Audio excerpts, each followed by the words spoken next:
देखिए, nation first की बात तो कई लोग करते हैं, लेकिन पूरी तरह से फॉलो नहीं करते। आतंकी टारगेट कर रहे हैं, उसमें कई सारे मुसलमान भी, और मुसलमानों ने भी देश के लिए योगदान दिया है। तो हिंदुत्व एक इंक्लूसिव आइडियोलॉजी है, लेकिन जिसे मैंने कहा कि nation within a nation की जो बात आती है, in the name of religious minoritism, उसके विरुद्ध की आइडियोलॉजी है। Dawn of the Savarkar era, 370 का हटना, ये dawn of the Savarkar era में हम देखते हैं। राम मंदिर के द्वार खुलना, इसको हम dawn of the Savarkar era में देखते हैं। और मुस्लिम तुष्टिकरण की जो पॉलिसीज थी, उसका रोल बैक होना, इवन पार्शियली, उसको हम dawn of the Savarkar era देखते हैं। मुस्लिमों जो कट्टरवादी, उनसे लड़ाई है, कॉमन मुसलमान से लड़ाई है ही नहीं। जो लोग हिंदुत्व के नाम पे अगर कॉमन मुसलमानों को परेशान कर रहे हैं, तो वो हिंदुत्व को फॉलो नहीं कर रहे। स्पष्ट मान देना चाहता हूं कि हम भी हिंदू भाइयों को कहेंगे कि वो जानबूझ के मुसलमानों को चिढ़ाने के लिए जो जुलूस है वो मस्जिद के पास से न निकाले। इससे ज्यादा भावना क्या हो सकती है।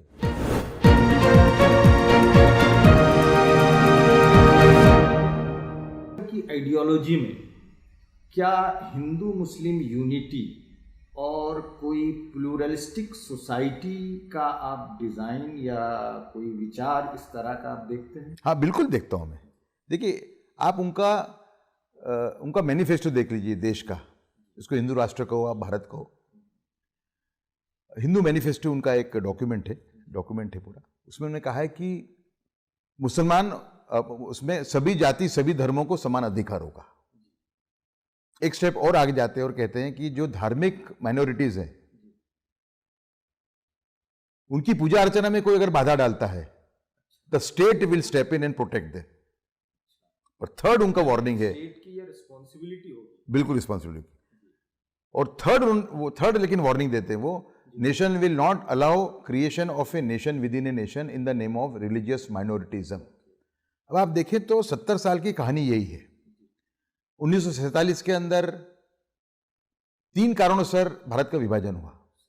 मुस्लिम लीग का कम्युनल कैंपेन, कांग्रेस की जो पूरी नीति थी, Hindu Muslim unity at any cost और एट हिंदू कॉस्ट, और तीसरा था कंप्लीट नॉन वायलेंस। जो राइट्स चालू है कलकत्ता के अंदर, वहां पे कांग्रेस ने थोड़ी वार्निंग भी दी होती, राइट्स करने की जरूरत भी नहीं थी कि देखिए हिंदू ज्यादा नंबर्स में है, मुस्लिम लीग वालों समझ जाओ। अगर इतना भी कहा तो एक कंट्रोल आ जाता। लेकिन उनको ये था कि ये नॉन वायलेंस से जुड़े हुए लोग, ये हमको कुछ करेंगे ही नहीं ये लोग। और वो जो कट्टरवादी थे मुस्लिम लीग के, उन्होंने एक आतंक बचाया वहां पे। ठीक है, ये आप क्या प्रश्न था, क्या था आपका? मेरा प्रश्न ये था कि सावरकर जी के थॉट्स में आपको हिंदू मुस्लिम, हाँ, तो जो हिंदू मैनिफेस्टोज में, तो थर्ड वो कहते हैं the nation will not allow creation of a nation within a nation in the name of religious minoritism. यही 70 साल की कहानी है। आप देखिए कि 1947 में भारत का विभाजन हुआ, मुस्लिम लीग भी उसका एक कारण था मेन। ठीक है, मेन कारण तो मुस्लिम लीग ही था और कांग्रेस की वीक पॉलिसी। लेकिन 1957 के अंदर जवाहरलाल नेहरू के कहने से केरला कांग्रेस ने मुस्लिम लीग के साथ अलायंस किया, इलेक्शन अलायंस। तो जो पार्टी भारत के विभाजन के लिए प्रमुख जवाबदार थी, वही पार्टी के साथ इन्होंने अलायंस कर लिया।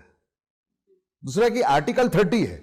अब आर्टिकल 30 आप देखिए कि आर्टिकल 30 भी कितना एक तरीके से जो इक्वल ट्रीटमेंट की बात है उसके कितने विरुद्ध है। आर्टिकल 30 के अंदर जैसे कि मुसलमान भाई हैं, है ना, वो अगर कोई स्कूल है माइनॉरिटी की, और वो अगर माइनॉरिटी लॉ के अंडर इस्टेब्लिश हुई है और वो सरकार से मदद लेती है, तो उसको मौलवी रखने की छूट है।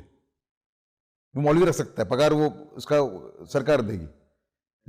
लेकिन अगर मेजोरिटी की स्कूल है, मेजोरिटी को तो कोई मेजोरिटी स्कूल नहीं रख सकती।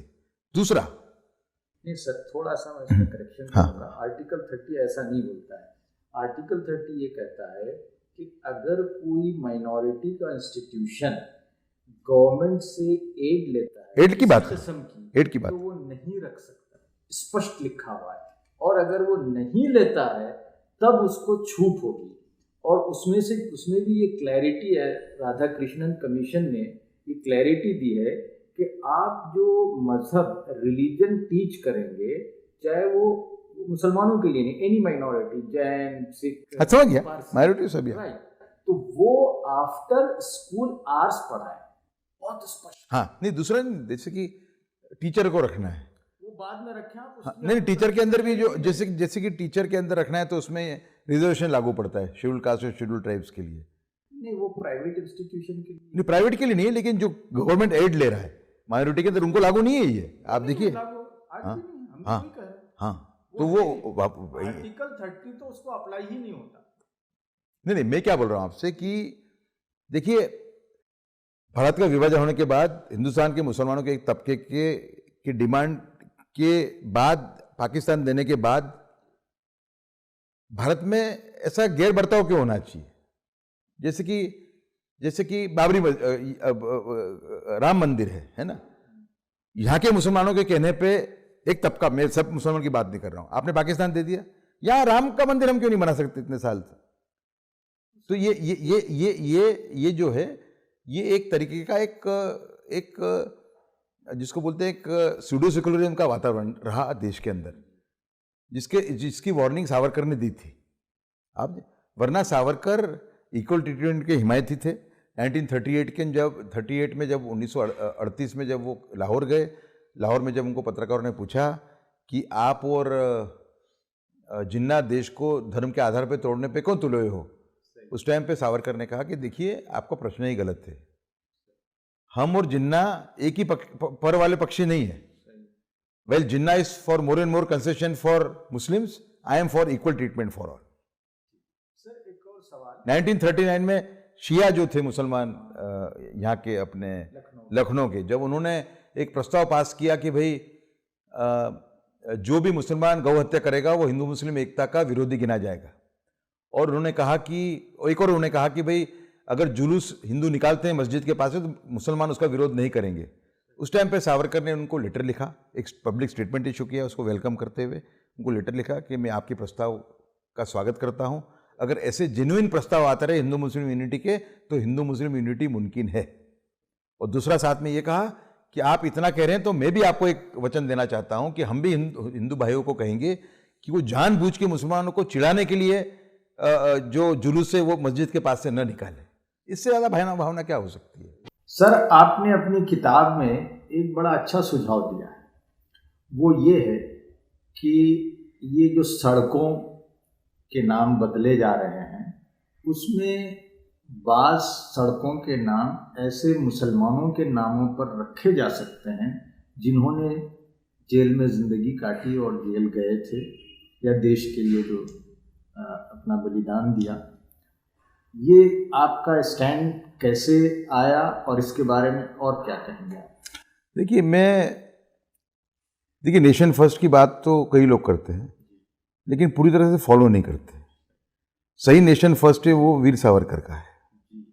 ये वीर सावरकर जब वो रत्नागिरी से उनकी रिहाई हुई और पॉलिटिक्स में उन्होंने कदम रखा, उस टाइम पे उनको सुभाष चंद्र बोस, अच्युतराव पटवर्धन और एसएम जोशी ने ये कहा कि आप कांग्रेस ज्वाइन करिए।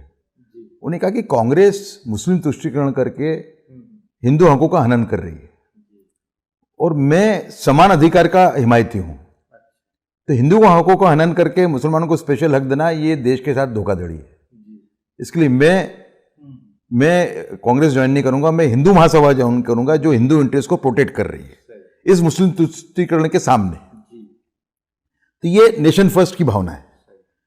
दूसरा, मैंने देखा जब ये पुस्तक मैंने लिखी तो मैं दंग रह गया कि पंडित नेहरू और वीर सावरकर की राइवलरी बड़ी वेल नोन है और गांधी मर्डर के अंदर उनका जो इम्प्लीकेट किया गया उसके अंदर भी नेहरू जी का मेन रोल था। उसके अंदर ये स्पष्ट आ गया है बाहर। मतलब जो प्रमाण मिलते हैं वो प्रमाण ये मिलते हैं कि गोडसे और उनके काफ़ी डिफरेंसेस हो चुके थे। गोडसे एक ज़्यादा कट्टरवादी उसके अंदर दिमाग में थी, क्योंकि जो लाशें आ रही थी रिफ्यूजीज़ की, वहाँ से हिंदू रिफ्यूजीज़ की, उसको देख के वो एक तरीके से उत्तेजित हो गया था नाथुराम गोडसे। तो संकेत ये मिलता है कि वीर सावरकर उनके काफ़ी डिफरेंसेस थे। इसके भी हमने काफ़ी प्रमाण दिए हैं इस किताब के अंदर। तो वैसे नेहरू को भी उन्होंने सराहना की है कि नेहरू ने राष्ट्रीय सुरक्षा के लिए कोई अच्छे स्टेप्स लिए। तो उस भावना से हमने ये किताब लिखी हुई है। तो हम ये स्पष्ट मानते हैं कि जो मुसलमान राष्ट्रीय धारा में रहना चाहते हैं, जो आज कश्मीर के अंदर आप ना नहीं कह सकते, कश्मीर में जो जो जो जो जिन लोगों को आतंकी टारगेट कर रहे हैं उसमें कई सारे मुसलमान भी हैं, ठीक है। और मुसलमानों ने भी देश के लिए योगदान दिया है। महावीर, आप ब्रिगेडियर उस्मान गिने, आप महावीर चक्र, हवलदार हमीद का नाम तो बड़ा फेमस है, परमवीर चक्र। वैसे एक औरंगजेब नाम का आदमी, औरंगजेब नाम ही कट्टरवाद से कनेक्टेड है, लेकिन एक औरंगजेब नाम का सोल्जर था, उसको कट्टरवादियों ने मार दिया था 2018 के अंदर, वो भी हमारे लिए देशभक्त थे, समझा। तो ये विचार मुझे ऐसा आया कि हमने इसके अंदर सावरकर के विजन को रीइंटरप्रेट किया है। हमने कहा है कि भाई यहाँ पे जो मुस्लिम जो आक्रमणकार थे, जिन्होंने हिंदू प्रजा पे दमन किया था, लोधी हो, तुगलक हो, खलजी हो, उनके नाम पे रोड क्यों होने चाहिए? अकबर के नाम पे हमको कबूल है, हमें दारा शुको के नाम पे भी कबूल है ना। अगर वाजिद अली शाह के नाम पे होता है तो वो भी हमें कबूल है। लेकिन ऐसे आक्रांता जिन्होंने हिंदू पॉपुलेशन के ऊपर दमन किया, उनके नाम पे रोड क्यों होने चाहिए? और जरूरी नहीं है कि ये रोड कोई हिंदू के नाम पे रखे जाएं, जो देशभक्त मुसलमान है उनके नाम पे भी रख सकते हैं। ये मेरी भावना थी।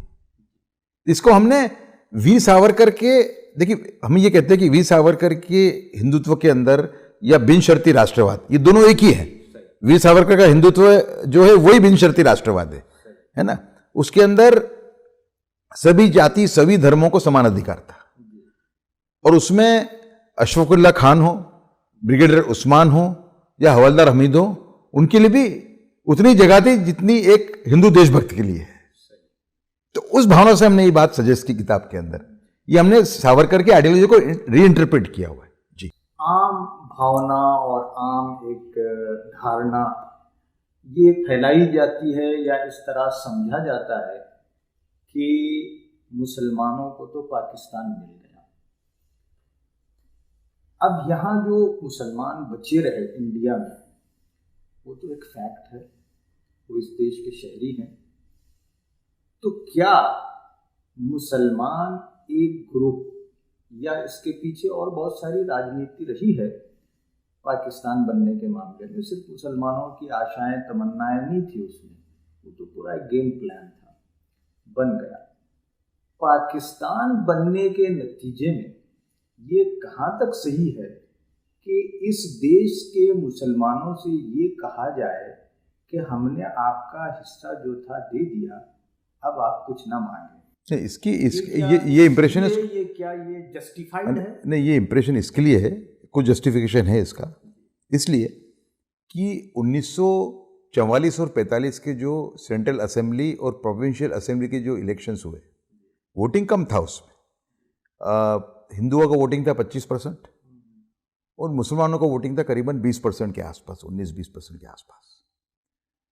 19-20% में मुसलमानों के अंदर करीबन 87% मुस्लिम्स ने वोट किया था मुस्लिम लीग के लिए।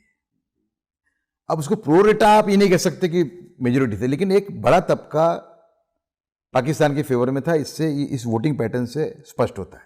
तो ये इंप्रेशन होना ये बिल्कुल बेबुनियाद नहीं है। हालांकि मैं इसमें बिल्कुल मानने को तैयार हूं कि प्रो रेटा इसको 100 को रख के उसको 87% लगा दिया जाए, ये ठीक नहीं होगा, है ना। पर वो कहीं 60% भी आ सकता था। 60% मेजोरिटी है, आप समझो।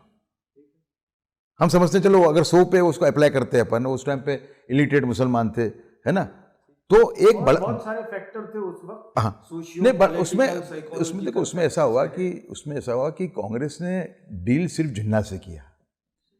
सिर्फ जिन्ना से, जैसे सिकंदर हयात खान थे पंजाब के चीफ मिनिस्टर, उन्होंने भी बहुत प्रयत्न किया कि हिंदू मुस्लिम एकता बनी रहे और भारत का पार्टीशन ना हो। लेकिन जिन्ना ने जो स्ट्रेटेजी खेली वो ऐसी स्ट्रेटेजी, और कांग्रेस की जो स्ट्रेटेजी थी, ब्रिटिश फैक्टर भी तो था। ब्रिटिश फैक्टर था ना, बिल्कुल था, बिल्कुल। तो हमारा ये सीधा सवाल है, हम उतना नहीं जा रहे हैं डिटेल जी। पाकिस्तान बनने के नतीजे में क्या इंडियन मुसलमानों के साथ मिसट्रीटमेंट होना चाहिए? ये हमारा सीधा सवाल है। नहीं, देखिए, मिसट्रीटमेंट तो होने नहीं चाहिए। जो रह गए उनको समान अधिकार मिलना चाहिए। बिल्कुल। हाँ, उसमें उस आधार पे कोई मिसट्रीटमेंट हो, और वो भी एक पास्ट की जनरेशन थी, है ना, उन्हें शायद आपके दादा ने गलती की हो, आपने वो गलती, आप उसमें नहीं मानते हो शायद, लेकिन इसका एक एडमिशन भी होना चाहिए। समाज के अंदर ऐसा कोई एडमिशन नहीं है, प्रयास ही है, जैसे एजी नूरानी साहब है, ठीक है। अब मैं दंग रह गया कि पूरी पॉलिटिक्स आप खेलते हैं नेहरू और गांधी के नाम पे, और आपका ये प्रयास है पूरा कि मुसलमान भारत के विभाजन के लिए जवाबदार नहीं थे। मैं तो उनके आर्टिकल पर तो दंग रह गया। उनका एक आर्टिकल है 2013 के अंदर कि जितना जिन्ना जवाबदार है उतने ही नेहरू, गांधी और पटेल जवाबदार है। उन्होंने उसका विरोध क्यों नहीं किया? तो ये पूरा प्रयास किया कि आपको एक जवाबदारी, आपको ये, आप ये अगर कहते हो कि भाई मुसलमान का एक तबका जरूर था जो पाकिस्तान चाहता था और उसकी सोच गलत थी, तो भी एक गुस्सा जो ठंडा होगा, समझो आप। ऐसा बहुत सारे लोग कहे हैं, हाँ, बहुत सारी तो ये बात आनी चाहिए अच्छे नेताओं के मुंह से। मीडिया तो ऐसी बातों को हाईलाइट नहीं करता। आजकल तो आप जानते हैं कि every negative news is a news. आपकी पुस्तक के हवाले से काफी डिबेट हो रही है और उसमें एक प्रश्न ये उठाया जा रहा है कि माधोकर जी ने ये जो कहा कि गांधी जी ने सजेस्ट किया था सावरकर को, उसका कोई एविडेंस वो प्रोवाइड नहीं कर सक रहा है। इस पर आप कुछ? मैंने कुछ कहा नहीं है ऐसा, मेरी पुस्तक में ऐसा कोई उल्लेख भी नहीं है। ये उनके जो संपत है उनकी पुस्तक में इसका उल्लेख।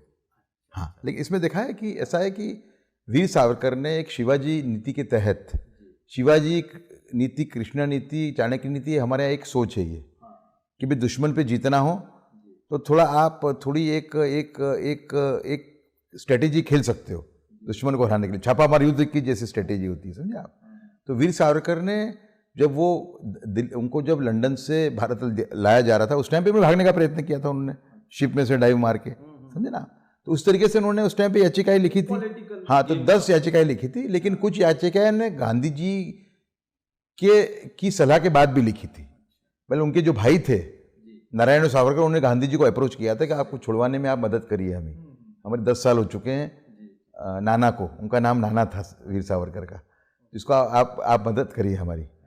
तो गांधी जी ने उनको कहा कि याचिका जो आप लिख रहे हैं आप जारी रखिए, तो उन्होंने सपोर्ट किया था, नंबर 1।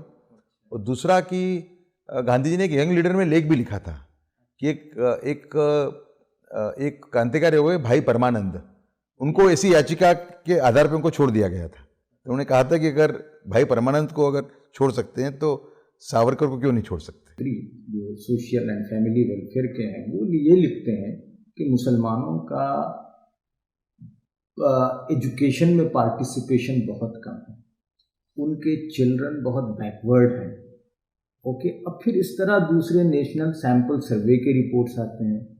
न्यू एजुकेशन पॉलिसी से पहले जो बहुत सारी प्रक्रिया हुई उसमें मुसलमानों का जो ग्रॉस एनरोलमेंट रेशो है वो सबसे कम है, ये सब कहा जाता है। तो ये बड़ा अजीब लगता है। एक तरफ कहा जाता है कि उसके लिए तो मुस्लिम समाज में सिचुएशन ये है, ये दृष्टिकरण गया कहाँ? नहीं, उसके अंदर देखिए ऐसा है कि उसके अंदर तो मुसलमान कम्युनिटी जवाबदार है ना। देवबंद के मदरसा के जो लड़के हैं, देवबंद जो उसका विस्तार हो रहा है, वो लड़के का, मेवात वाले लड़के कहाँ स्कूल में जाते हैं, तो मदरसा में ही जाते हैं। तो वही तो मैं कह रहा हूँ। हाँ, तो वो तो फिर उसमें तो समाज का प्रश्न हो गया ना वो। हाँ, तो दोनों के लिए साहस का प्रश्न। हाँ, जो ये समाज के लिए वो तो देखिए कट्टरवाद फैल रहा है उसके वजह से।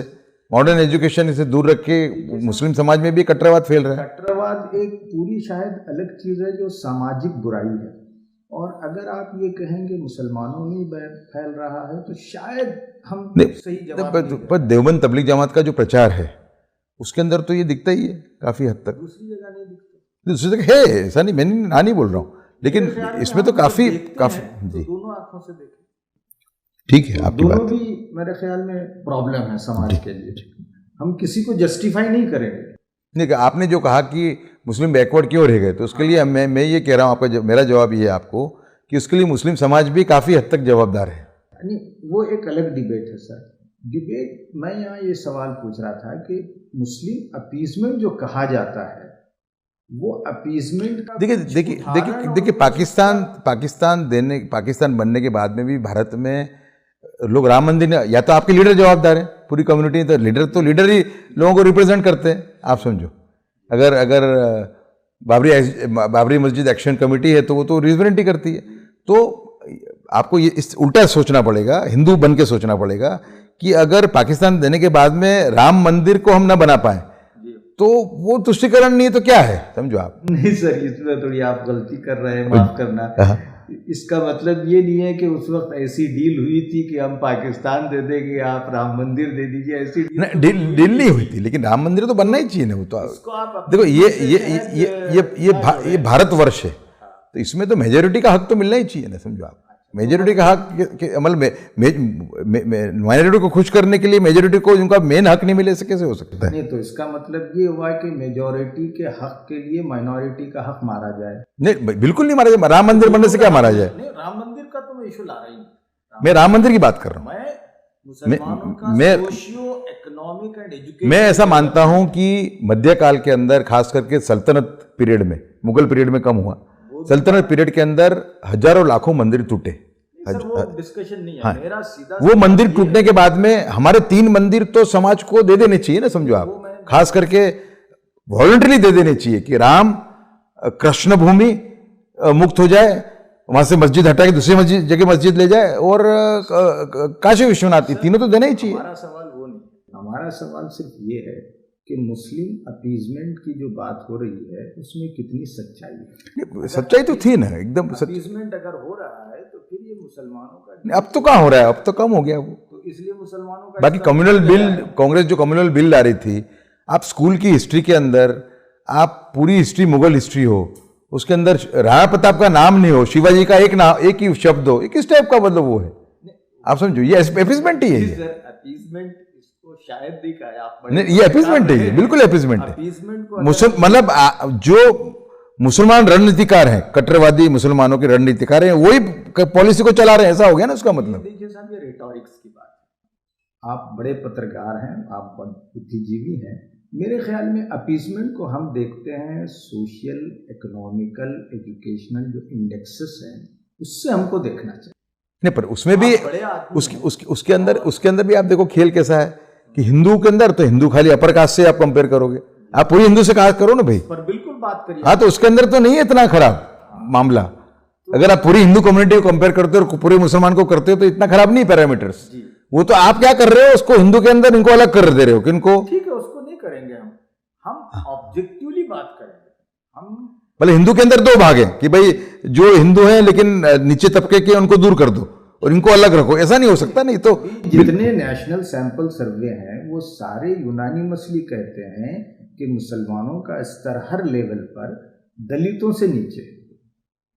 देखिए, मैंने रिपोर्ट्स देखी नहीं है, मेरे पास भी कुछ रिपोर्ट्स हैं जो आप कह रहे हैं वो संकेत नहीं देती, लेकिन मुद्दे की बात यह है कि मुसलमान की जो एजुकेशनल बैकवर्डनेस है उसके अंदर मुसलमान का कम्युनिटी का भी बहुत बड़ा खुद का भी रोल है, इसमें कोई ना नहीं कह सकता। सर, कब तक हम पाकिस्तान जिन्ना कह के अपने समाज में इस तरह की गलत फहमियाँ फैलाते रहे? देखिए, गलत फहमी, देखो हिस्ट्री गलत फहमी नहीं है, हिस्ट्री तो हिस्ट्री, उसको तो हाँ। दूसरा कि आप देखिए कि जो 20वीं सदी की सबसे बड़ी जो ट्रेजेडी थी वो थी पार्टीशन और पार्टीशन राइट्स। मतलब यहूदियों को जिस तरीके से हिटलर ने मारा उससे भी बड़ी ट्रेजेडी थी करीब करीब, समझे आप? तो उसको क्यों भुलाया जाए? तो उसमें उसको याद रखे और उसमें से बोध पाठ क्यों न लिया जाए? अच्छी चीजें लेना चाहिए उससे। हाँ, लेनी चाहिए। तो अच्छी चीज क्या हो सकती है? नहीं, उसमें जो भी लेसन्स मिले, उसमें जो भी लेसन मिले, लेकिन ये जो प्रयास है एक माइनॉरिटी समाज का कि उसको भूल जाए, वो भी बराबर नहीं है जी। उससे क्या, क्योंकि मैंने आपको बताया कि ये इंप्रेशन बनी, आपको ये कहना पड़ेगा, अगर आपको सौहार्द लाना है तो ये कहना पड़ेगा कि भारत के कुछ मुसलमान, भारत का एक तबका जरूर जवाबदार था भारत के पार्टीशन के लिए। ये आप एडमिट करोगे जब वो मामला उस पर आएगा एक इक्विवेलेंट पे। प्रयास ये होता है कि उसको ढाक दिया जाए, तो उससे तो क्या है, लोग जो हिंदू प्रजा है वो ज्यादा उससे वो होती है, क्या बोलते हैं, एक हर्ट फील करती है। हाँ, बहुत बहुत शुक्रिया।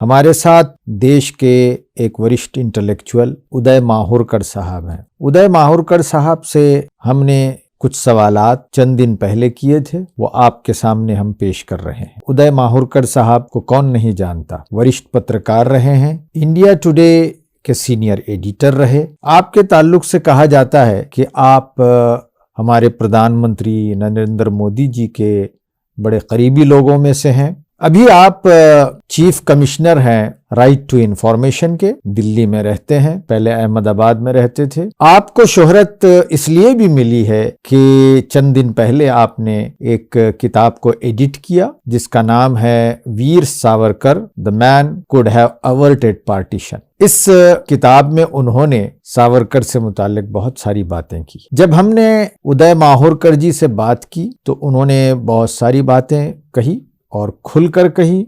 बड़े अच्छे वातावरण माहौल में उन्होंने बातचीत की। आपने कहा ये जो एरा है मोदी जी प्रधानमंत्री बने हैं, ये सावरकर के उदय का है, सावरकर की आइडियोलॉजी के उदय का है। सावरकर की आइडियोलॉजी क्या है उन्होंने अपनी किताब में भी लिखा, और हमारे साथ जब उन्होंने बात की तो उन्होंने यकीनन सावरकर जी की आइडियोलॉजी को पूरा रिप्रेजेंट किया। आप हिंदुत्व के इंटेलेक्चुअल्स में शामिल होते हैं। आइए हम उनके ख्यालात से, उनके विचारों से आपको अवगत कराते हैं। आपको इन विचारों से हो सकता है इख्तिलाफ होगा, इत्तेफाक नहीं होगा। आपको इत्तेफाक नहीं करने की, उससे एग्री नहीं करने की पूरी इजाजत है। हमारा इस प्रोग्राम में इनको पेश करने का मकसद ये है कि हम ऐसे विचारों को भी सुने, और ऐसे विचार के लोग आज समाज में मौजूद हैं, रूल भी कर रहे हैं, हमारे दरमियान भी हैं। तो हम इनके साथ किस तरह गुफ्तगू करें, किस तरह बातचीत करें, तत्वों के साथ बात करें और समाज में